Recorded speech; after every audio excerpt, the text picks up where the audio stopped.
Assalamualaikum warahmatullahi wabarakatuh. Saudara-saudara sekalian, mahasiswa, mahasiswi Diploma 1 Program Vokasi Pendidikan Berkelanjutan, Program Studi Teknik Komputer dan Jaringan. Selamat bertemu lagi dengan saya dalam mata kuliah Etika Profesi, dan dalam pertemuan ini kita akan bahas masalah kriminalitas di internet. Bicara masalah kriminalitas, bahwa secara jelas bahwa internet itu tanpa kita sadari adalah membantu kita untuk bisa berkomunikasi, bisa mengakses semua kebutuhan manusia dalam dunia maya. Di samping kelebihan dan kekurangan serta ada dampak positif dan negatifnya internet itu adalah hal yang bisa kita pahami dan kita maklumi. Tapi di sisi lain juga, di samping dampak positif dan negatifnya, timbul sebuah kriminalitas dalam di dunia internet. Dan ini dibutuhkan sebuah acuan, sebuah etika yang nanti akan bisa memberikan masukan kepada pengguna yang sudah punya niat menjadi seorang penjahat di dunia internet ataupun kriminalitas di internet. Setidaknya dengan etika itu pengguna internet bisa menyadari bahwa mereka satu sama lain saling membutuhkan, dan itu di dunia maya juga demikian, satu sama lain saling berinteraksi. Maka apabila dunia maya ini sebagai salah satu media bisa sudah dikriminalisasi, juga sangat berbahaya buat pengguna yang lainnya.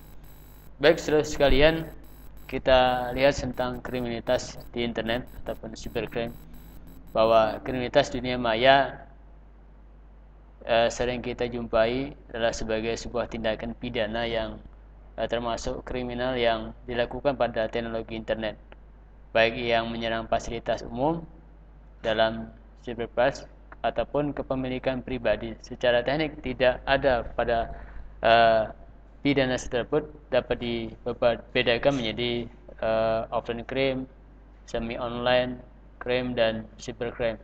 Masing-masing memiliki karakteristik tersendiri, namun perbedaannya adalah bahwa antara ketiganya mempunyai hubungan antara satu sama yang lainnya dengan jaringan informasi secara publik. Kemudian kejahatan itu sendiri tidaklah berjalan begitu saja tanpa ada sebab, tanpa ada motif dari ataupun niatan dari individu yang menggunakan internet itu. Maka di sini akan kita lihat bagaimana motif kejahatan di internet. Motif kejahatan di internet pertama adalah motif intelektualnya. Di sini bagaimana seorang pribadi dalam memenuhi kepuasan batinnya setelah mereka sudah punya kelebihan, punya kemampuan untuk menggunakan IT, dan mereka bisa memanfaatkan internet itu sebagai media mereka. Ini mereka juga bisa untuk merekayasa dan mengimplementasikan bidang teknologi informasi itu kepada semua kalangan.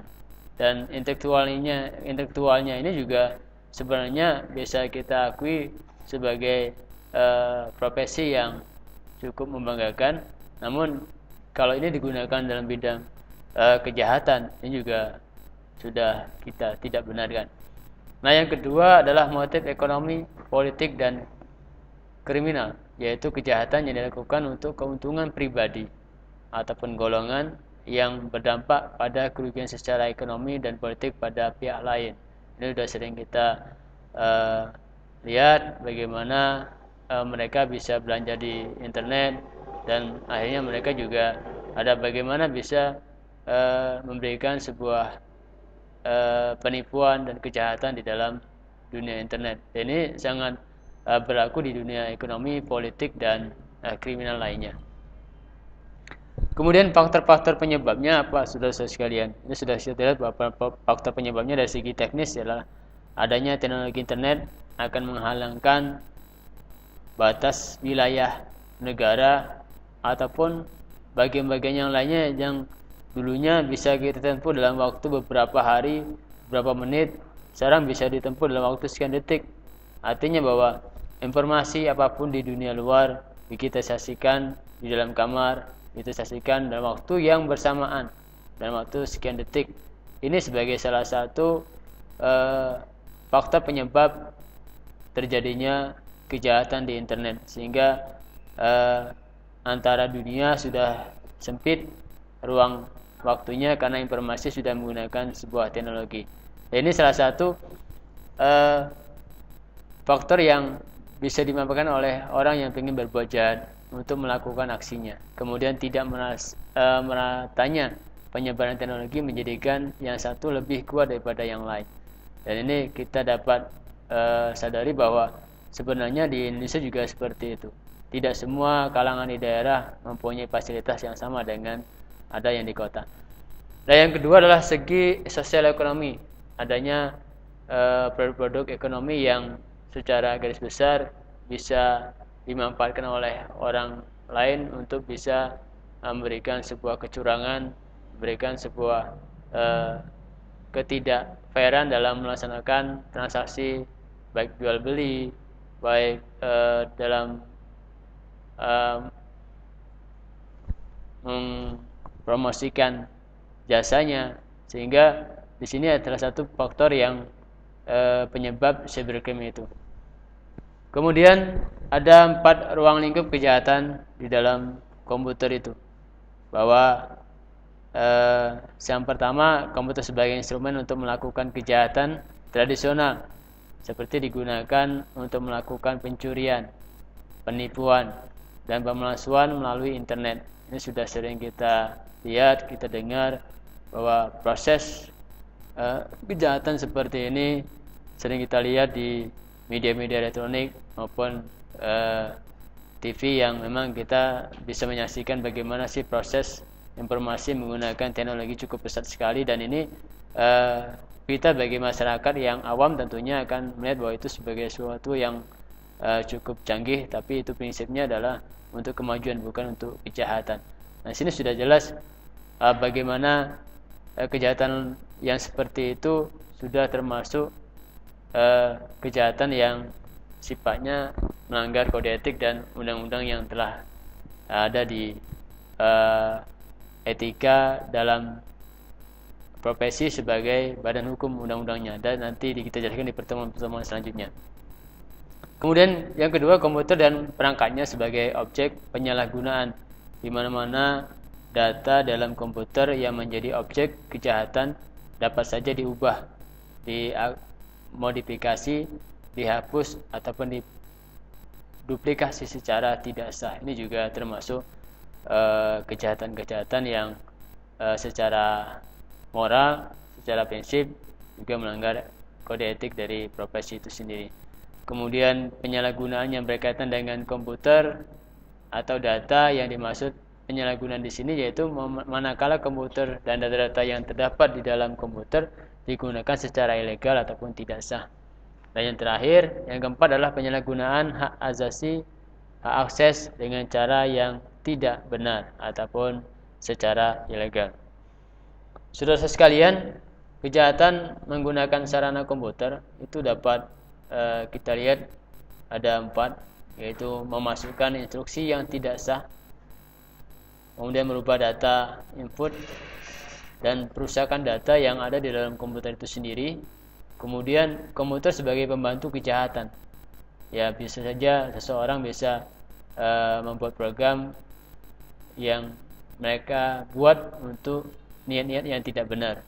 Kemudian akses tidak sah terhadap sistem komputer itu sendiri. Jadi dari 5 kejahatan ini yang menggunakan media komputer.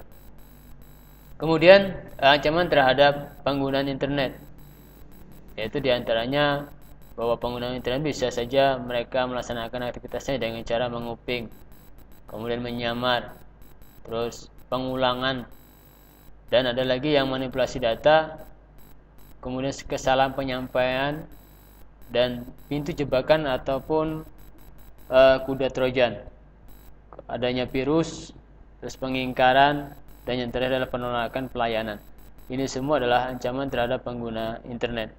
Ya, bagi yang pengguna bisa melihat ini dan nanti bisa untuk mengawasi diri sebagai pengguna internet yang sehari-hari memang kita butuh ini dalam menunjang kegiatan kita sehari-hari.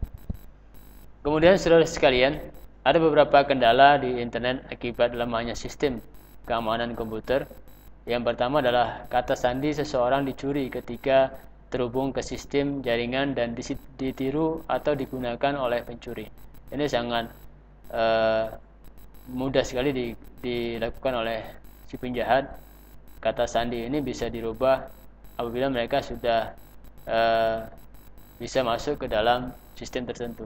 Bahkan pengguna juga kadang lupa untuk menutup kata sandinya sehingga kata sandi bisa dibaca oleh orang lain. Dan ini bisa dimanfaatkan orang lain untuk membuat hal yang tidak benar atas nama pengguna yang awal. Kemudian ada jalur komunikasi disadap dan rahasia perusahaan pun dicuri melalui jaringan komputer. Dan ini cukup canggih sekali dan ini bisa berlaku. Bahkan sekarang percakapan melalui ponsel juga sudah disadap. Kalau kita lihat kasus-kasus yang ada di Indonesia juga sudah menggunakan sistem seperti ini. Kemudian sistem informasi dimasuki oleh pengacau.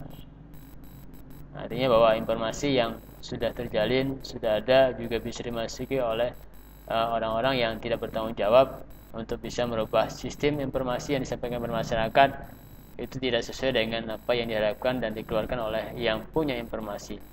Kemudian server jaringan dikirim data dalam ukuran sangat besar ataupun envelope sehingga sistem akan lemot dan macet. Ini sangat mengganggu sekali dengan kegiatan yang dilakukan oleh badan, oleh institusi ataupun oleh seseorang yang menggunakan server itu. Itu beberapa kendala internet akibat lemahnya sistem keamanan komputer. Kemudian saudara sekalian, ada masalah keamanan berhubungan dengan lingkungan hukum. Jadi tadi sudah akan bicara bagaimana kejahatan, di sini juga kita lihat bagaimana yang berkaitan dengan hukum. Kebijakan, kekayaan intelektual dibajak, hak cipta dan paten dilanggar dengan melakukan peniruan dan atau tidak membayar royalti. Ini juga termasuk masalah-masalah keamanan. Kemudian terjadi pelanggaran terhadap ketentuan penggunaan teknologi tertentu.